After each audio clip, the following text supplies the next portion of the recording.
நீங்கள் வந்து ஸ்டாக் மார்க்கெட்டுக்கு புதுசுன்னா வந்து உங்களுக்கு கேப் அப் ஓப்பனிங்னா என்னன்னு தெரியறதுக்கான வாய்ப்பு. ஸோ கேப் அப் அப்படிங்கிறது என்னன்னா, இட் இஸ் அ ஓவர் நைட்டில் வந்து வேல்யூவேஷன் மாறிடுச்சு அப்படிங்கிறது அர்த்தம். அதாவது மார்க்கெட்டோட எக்ஸ்பெக்டேஷனு, ஸ்டாக்கோட வேல்யூவேஷன் இது எல்லாமே வந்து ஓவர் நைட்டில் மாறிடுச்சு அப்படிங்கிறது தான் வந்து அர்த்தம். இப்போது மார்க்கெட்டை அஃபெக்ட் பண்ணுற எந்த ஒரு நியூஸுமே வந்து ஒரு கேப் அப்போ ட்ரிகர் பண்ணலாம்.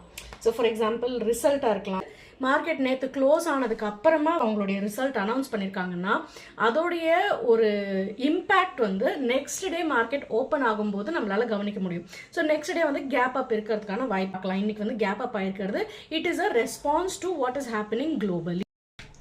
ஸ்டாக் மார்க்கெட்டை பொறுத்த வரைக்கும் ஓவர் நைட் ரிஸ்க்னு ஒன்று இருக்கு.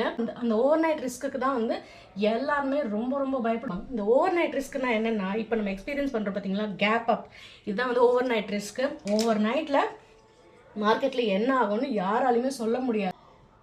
ஏன்னா அதில் வந்து ப்ரைஸ் ரிஸ்க் இருக்கும், மார்க்கெட் ரிஸ்க் இருக்கும்.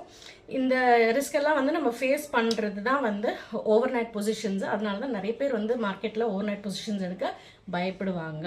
உங்களுக்கு வந்து ஸ்டாக் மார்க்கெட் தெரிஞ்சுக்கணும், படிக்கணும், புரிஞ்சுக்கணும், நீங்கள் ஒரு ஸ்டாக் மார்க்கெட் எந்தூசியஸ்ட், உங்களுக்கு இன்ட்ரெஸ்ட் இருக்குது அப்படின்னா என்னோட சேனலை கண்டிப்பாக ஃபாலோ பண்ணுங்கள். உங்களுக்கு யூஸ்ஃபுல்லான பல இன்ஃபர்மேஷன்ஸை இந்த பிளாட்ஃபார்மில் நான் ப்ரொவைட் பண்ணுறேன்.